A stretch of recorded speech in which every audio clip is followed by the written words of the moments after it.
Good morning student. आज हम छठी कक्षा का नागरिक शास्त्र इसमें पाठ दूसरा समाज में विविधता इस पाठ का अध्ययन करेंगे। तो चलो बच्चों, हेलो बच्चों, आज हम नागरिक शास्त्र का दूसरा पाठ समाज में विविधता इस पाठ का अध्ययन करेंगे।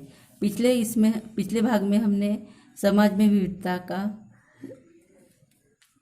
हमारे व्यक्तित्व विकास में समाज का योगदान यहाँ तक हमने अध्ययन किए थे। आज हम सहयोग इसके बारे में हम जानकारी लेंगे। प्रत्येक समाज व्यक्ति और समूह के परस्पर सहयोग पर आधारित होता है। एक दूसरे के सहयोग के बिना किसी भी समाज का अस्तित्व नहीं रह सकता। एक दूसरे की समस्या प्रश्नों को हल करने के लिए एक दूसरे की पारस्परिक सहायता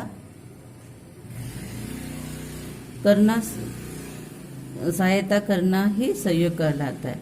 यानी हम एक दूसरे की मदद करेंगे, एक दूसरे के प्रश्न जानेंगे, ये सभी हम पारस्परिक सहायता हम करेंगे तो उसको सहयोग कहते हैं। हमारे परिवार के सदस्यों में यदि ऐसी प्रवृत्ति न हो तो परिवार नहीं चल सकता। यही बात समाज की है। हमने देखी कि अगर परिवार में सभी व्यक्ति के विचार अगर नहीं एक जैसे हुए तो उनमें विफलता आ जाती है। यही बात समाज के लिए लागू होती है कि समाज में अगर सहयोग नहीं रहा तो समाज का विकास भी नहीं होता। दैनिक जीवन सुचारू रूप से चल नहीं सकता। सहयोग के कारण समाज में पारस्परिक निर्भरता अधिक स्वस्थ रहती है और समाज के सभी लोगों को उसमें सम्मिलित करना संभव होता है। सभी घटकों के साथ लेकर चलने की यह एक प्रक्रिया है। यानी समाज में स्थिरता रही, समाज में एक दूसरे के प्रति अच्छा व्यवहार रहा तो भी तभी समाज का विकास होना संभव होता है। उसके बाद में है हमें समाज की कमजोर और पिछड़े वर्ग के लोगों और लड़कियों की शिक्षा तथा उनके विकास के लिए सहयोग देना चाहिए। इसके लिए शासन द्वारा कौन कौन सी योजनाएं कार्यान्वित की गई है उनकी जानकारी एकत्र करो। इन घटकों के विकास के लिए तुम क्या कर सकते हो, इस विषय पर कक्षा में विचार विमर्श करो। विचार विमर्श के महत्वपूर्ण मुद्दे अन्य कक्षाओं के विद्यार्थियों के तक भी पहुँचाओ। यानी समाज में जो पिछड़ा वर्ग है, कमजोर वर्ग है, वहाँ के वर्ग के लोग और लड़कियों की शिक्षा के लिए हम क्या कर सकते हैं, इसके बारे में जानकारी हमें इकट्ठा करनी है। इसके बाद में है सहिष्णुता और सामंजस्य। समाज में जिस प्रकार सहयोग की भावना होती है वैसे ही कभी कभी मतभेद, विवाद और संघर्ष भी उत्पन्न होता है। व्यक्ति के बीच में मतों और विचार दृष्टिकोण में सामंजस्य स्थापित न हो तो विवाद और संघर्ष निर्माण हो जाता है। अगर दो व्यक्तियों में अगर दोनों के विचार अगर नहीं पटे तो उसमें क्या होता है, वाद होता है और संघर्ष का निर्माण हो जाता है। एक दूसरे के प्रति पूर्वाग्रह और भ्रम भी संघर्ष के कारण हो सकते हैं। यानी एक दूसरे के इसमें गलतफहमी निर्माण हो गई तो उससे भी संघर्ष निर्माण होता है। दीर्घकाल तक संघर्ष जारी रखना किसी के हित में नहीं होता। आपसी समन्वय और समझौते के माध्यम से ही मनुष्य संघर्ष का निर्माण कर सकता है। यदि थोड़ा सामंजस्य रखते हुए सहिष्णुता वृत्ति को दर्शाए तो संघर्ष समाप्त हो सकता है। सामंजस्य की वजह से हम अनजाने में अनेक नई बातें सीखते हैं, नए विचारों को आत्मसात करते हैं। इन विचारों की मदद से हमारा सामाजिक जीवन अधिक समृद्ध बनता है। हमारी सहिष्णुता में वृद्धि होती है। सामाजिक स्वास्थ्य और शांति बनाए रखने के लिए इस एक सरल पद्धति को सीखने का अवसर समाज के कारण ही हमें प्राप्त होता है। यानी समाज में हम अनगिनत लोग एकत्रित होते हैं, एक के विचार हम सुनते हैं, अपने विचार उनको बताते हैं और इसी से सामाजिक विकास होता है। अगर विचारों की मदद से हम सामाजिक जीवन भी हमारा समृद्ध होता है। सामाजिक स्वास्थ्य और शांति बनाए रखने के लिए भी एक सरल पद्धति को सीखने का अवसर हमें समाज द्वारा ही हमें मिलता है। इसके बाद है करके देखो। तुम भी समाज में अनेक स्थानों पर समन्वय करते होंगे। नीचे तुम्हारे ही कुछ अनुभव दिए गए हैं, उनमें कुछ अन्य अनुभव को भी सम्मिलित करो। समागृह लोगों से खचाखच भरा हुआ है। एक व्यक्ति बैठने के लिए जगह ढूंढ रहा है। उसे तुमने अपनी बेंच पर थोड़ी सी जगह में बैठा लिया। दूसरा है, तुम्हारे गियर वाली साइकिल चाहिए परंतु दीदी की फीस के पैसे भी भरने, तुम अपनी जीत छोड़ देते हो। तीसरा है, खेतों की मेड़ सीमा को लेकर पड़ोसी के साथ चल रहा विवाद न्यायालय में न जाकर तुमने आपस में ही हल कर लिया। पड़ोस का सोपान अब तुम्हारा प्रिय मित्र बन गया है।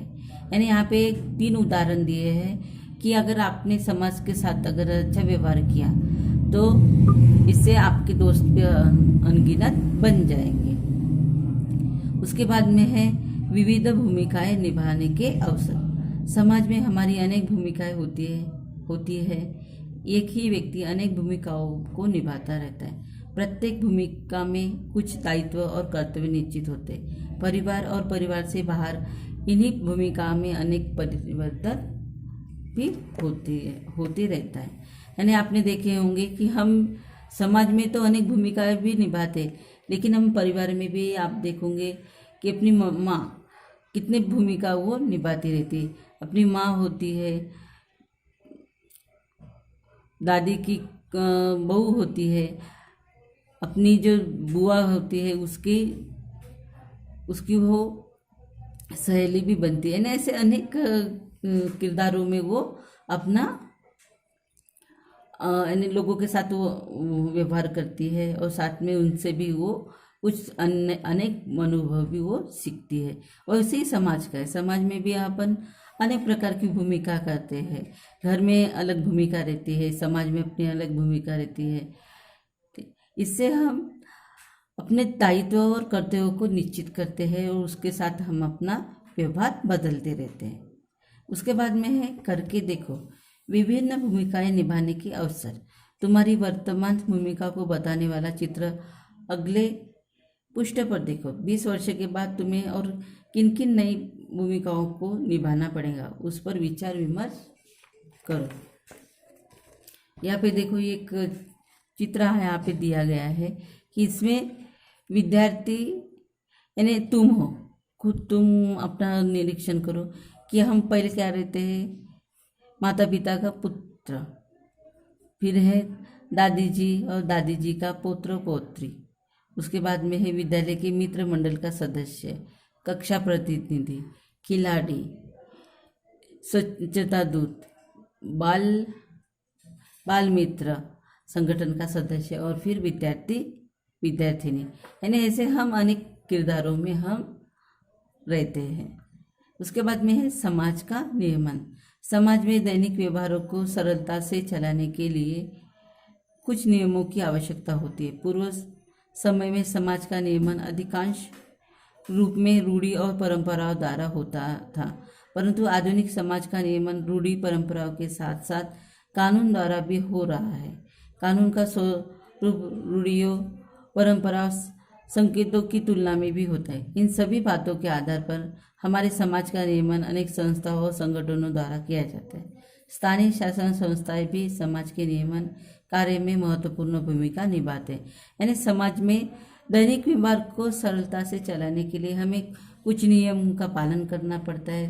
पूर्व समाज में समाज का नियमन अधिकांश प्रथा, परंपरा, रूढ़ी इसके आधार पर था, लेकिन जैसे जैसे बदल होते गया साथ में हम कानून द्वारा भी अनेक नियमों का पालन हम करते हैं।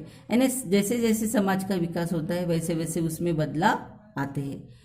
ठीक है बच्चों, आज का पाठ यहाँ हमारा खत्म होता है, समाप्त होता है। ठीक है।